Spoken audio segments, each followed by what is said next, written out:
Thank you very much. How's everyone doing today?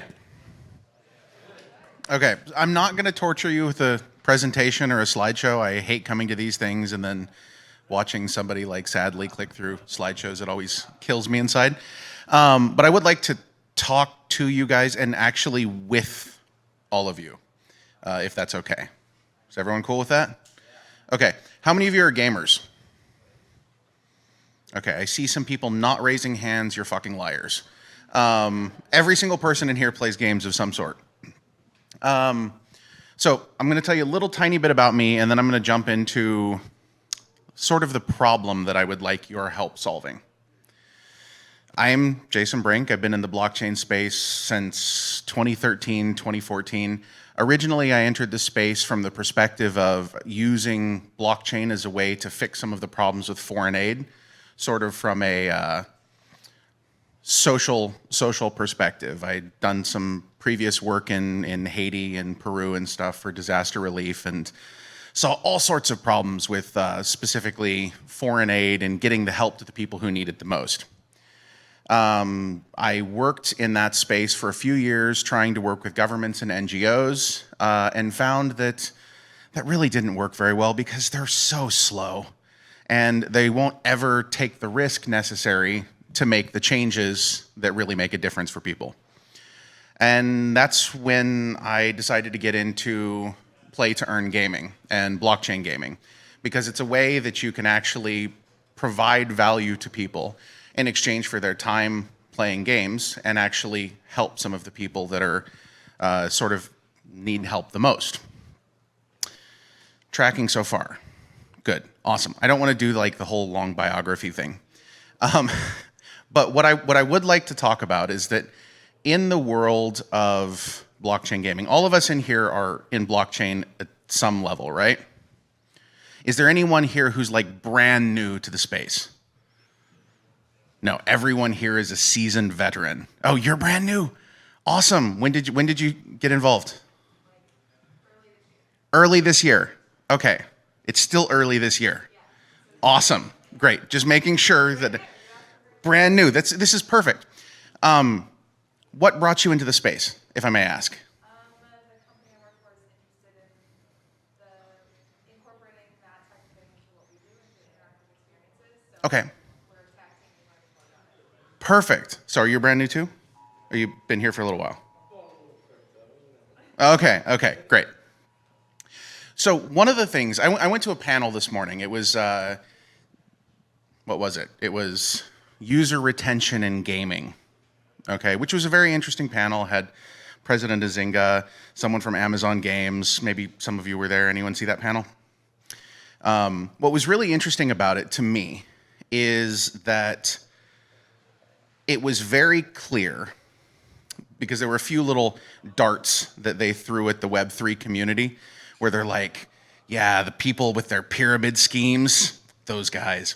And I thought that was really interesting because I'm from this perspective that what blockchain has is the ability to profoundly change lives and absolutely help people, especially when you combine it with technologies like gaming. But the problem is that so many people outside of this space look at it and say, that's a scam, that's bullshit, that's terrible, they're all liars, it's all crap. And in the gaming space, we deal with this on a daily basis, okay?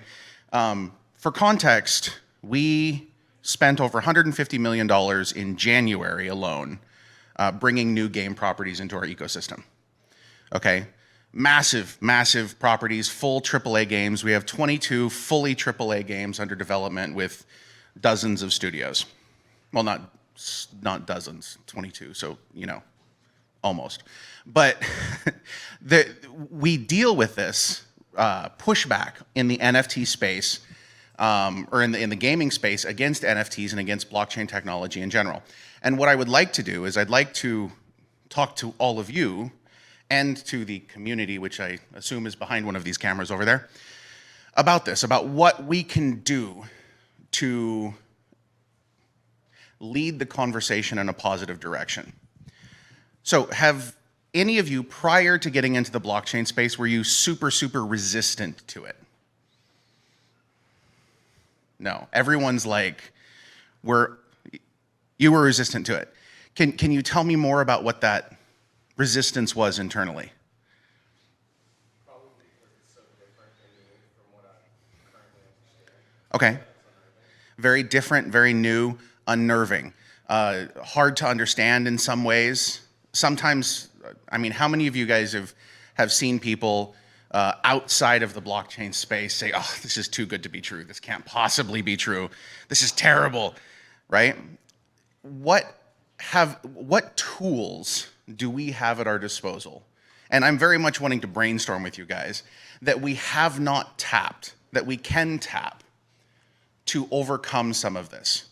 What educational initiatives could we potentially offer? How would we switch that narrative to move in a new direction? Anyone have any amazing ideas? What was that? Good. Oh my God, yes.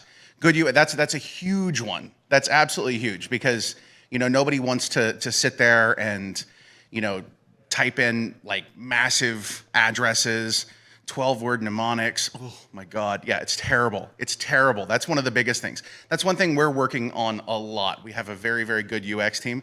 We're not completely there yet. There are still some parts of our UX that are absolute crap, and I will say that publicly and acknowledge that. But we're working on it. Anything else? This is good UX. That's fantastic. There's a lot showing, not telling. I think one of the challenges is there's a lot of like valid criticisms or concerns about things that were promised that maybe didn't pan out the way that they were supposed to. And I think the more that we have, and especially like projects that are short term, sort of like play into the worst of those fears. And so figuring out how do we actually show them like why are the things that we're building different and in a way that actually like delivers on the value that we're hoping for and not just the short term gain. Absolutely, absolutely. The CEO of Braze today was the one who threw the little Web3 dart. And it was interesting because from my perspective, I feel that he's very wrong. But I have to admit that there's definitely some bullshit pyramid schemey stuff out there. There's definitely a lot of rug pulls going on, a lot of really, really negative things. One of the things that I feel that we have to, as a community, do is fight against these things, to call them out, to make it known that this, whatever it is a scam. This thing needs to be destroyed. And interestingly, with IPFS and permanent storage and fingerprints and all of these things, sometimes that gets really, really hard because you can't. The nature of decentralization means that it's impossible to ever kill something, right? You can't. So it comes down to a community initiative and a community protecting itself. And so in lieu of slideshows, I just wanted to chat with you guys about that. What else can we as a community do to move that needle? And as a new person coming into the space, what are the risks that you see and how can we help you mitigate them? Don't feel on the spot. You don't have to say anything if you don't want to.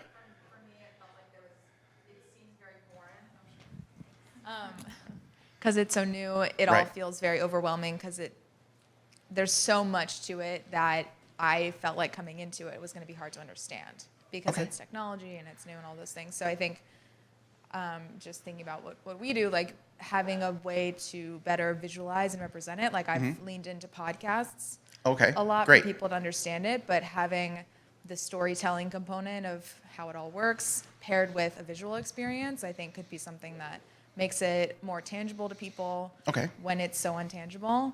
Yeah, something like that. Okay, perfect. Anything else? Yeah. I'm very curious about how we can engage with regulators. I do genuinely want to help, but it feels like they're so far removed, be it in the EU or the US. Like I just don't know how to communicate with, get in touch with those.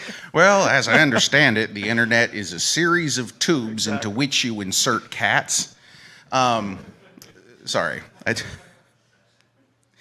No, that's a really big thing. This is something that at Gala Games we're working on because we want regulators to understand that nothing that we're doing is opposed to their mandate to protect consumers. We're not trying to screw people over. If we were trying to screw people over, we would all be anonymous. I would not be standing here. If you were to, go look for me, you'd see a cartoon cat or something like that. Nothing against cartoon cats, by the way. Cartoon cats are amazing, and they go well in internet tubes.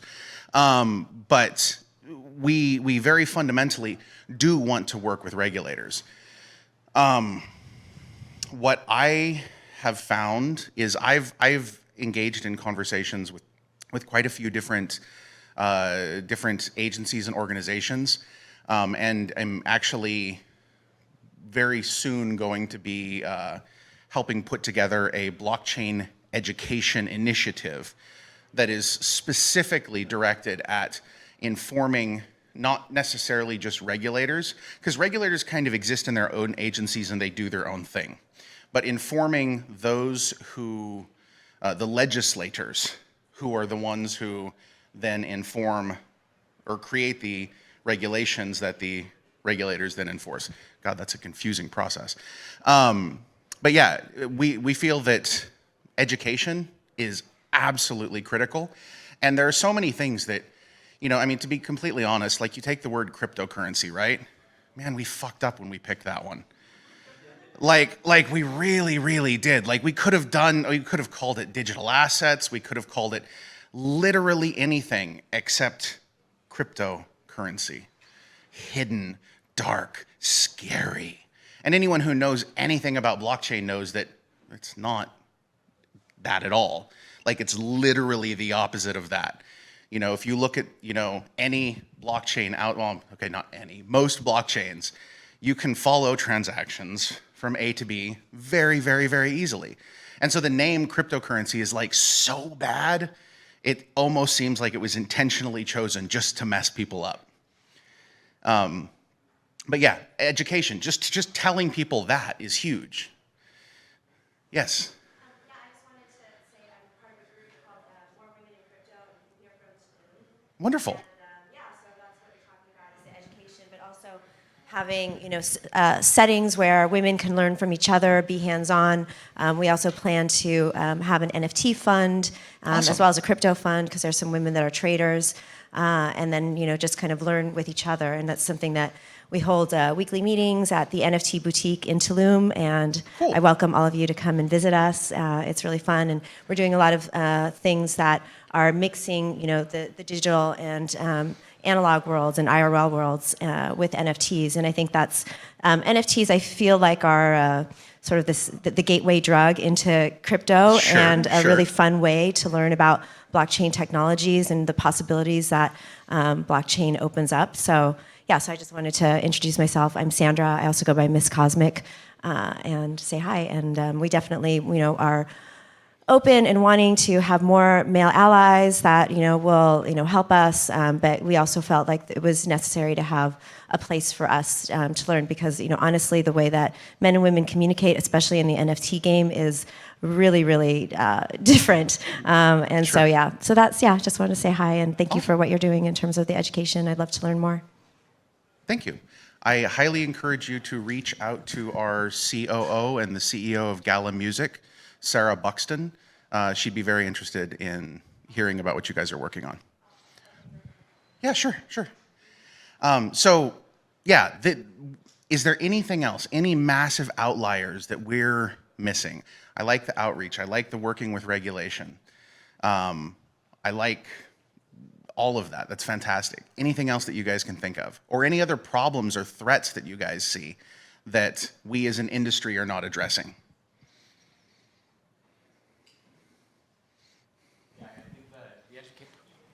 I think the education piece is not just from a usability perspective and Right. educating users, but definitely from a development perspective as well. There's not enough growth and not enough things being built across these ecosystems. Someone said this to me the other day that as much as people talk about the explosion of blockchain, it's growing slower than a lot of like mobile apps and like. Yeah. So I think that's something that seriously needs to be considered of how do we build a more friendly ecosystem for developers. Yeah, no, I think that's critical. And I think that how do we build a more friendly ecosystem for developers, and how do we get those developers paid is another question, because so much of the whole blockchain space is based on the open source ethos, right? But the problem is that sucks if you want a paycheck. Like, it's great if you want to sit at home and code by yourself and, you know, commit to repos and things like that. It's super cool, but it doesn't pay the bills. And people have to pay the bills. It's part of life. You know, so we have such a small community of like hardcore developers, but we really need to grow that. So if hey, we need to hire some developers. We need to hire lots of developers. So if you're interested, let me know. But anyway, yeah, that's what I wanted to come here and talk to you guys about, is basically just pick your brains, because you're all here, you're all in the space. Very infrequently do we get together and have this specific conversation, because we sort of live in an echo chamber, right? All of us understand this, so we get together and we're like, oh yes, NFTs are fantastic. You know, sign the transaction, no big deal. You know, all of these things, and we forget that outside of this space, there's an entire world of billions of people who think that we are insane, and it is important that we work to reach them. So that's all that I really have to say. I'm happy to answer any questions about Gala Games. I have completely failed in talking about what my actual job is. So if you're curious about blockchain gaming, which I see as one of the big on-ramps into the blockchain space, I'd be more than happy to answer your questions. Oh, I will let the microphone lady choose. It's okay. Thank you, by the way. Thank you. Thank you. I appreciate you for handing out microphones. So when will we have games like CSGO, at least? Because they seem to have a pretty decent marketplace for their stuff. And I found it kind of weird how we haven't had something similar, and we're still like messing around with axes and stuff. It's really sad, isn't it? So This is one of the reasons that we started Gala Games. Gala Games was founded by Eric Schiermeier, was one of the founders of Zynga.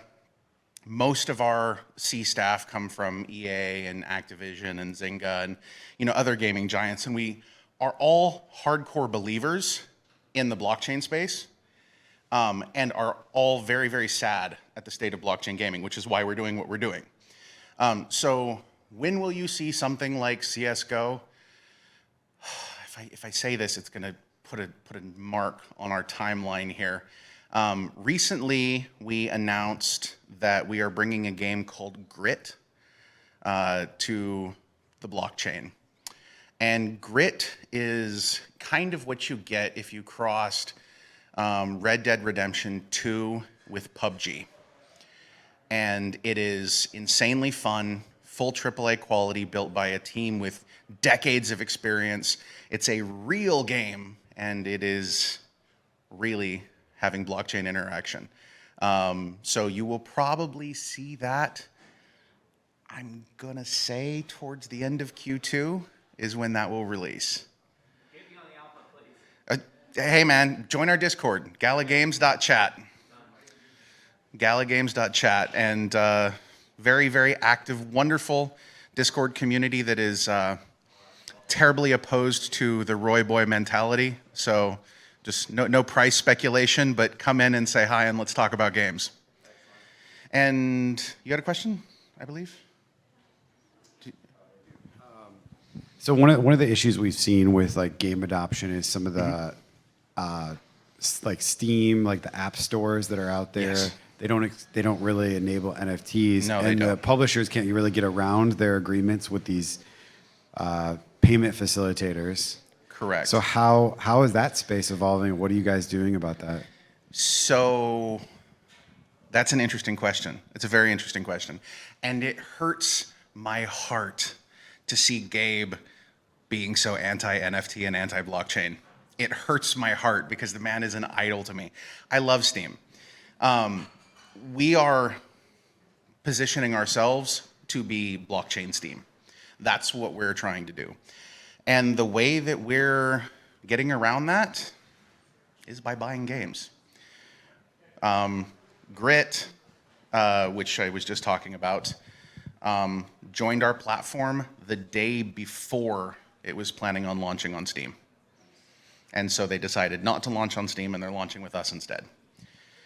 So that's what we're doing, just buying them.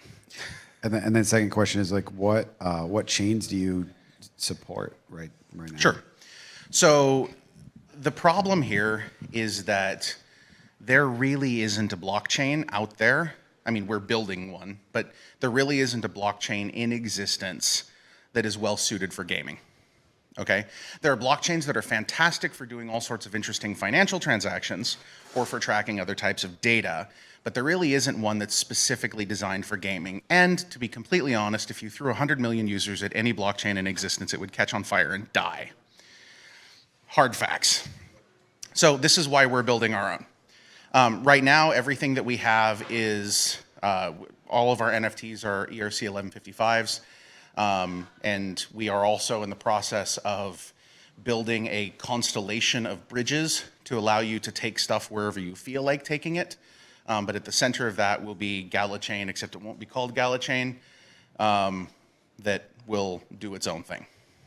So kind of have to roll your own with that one.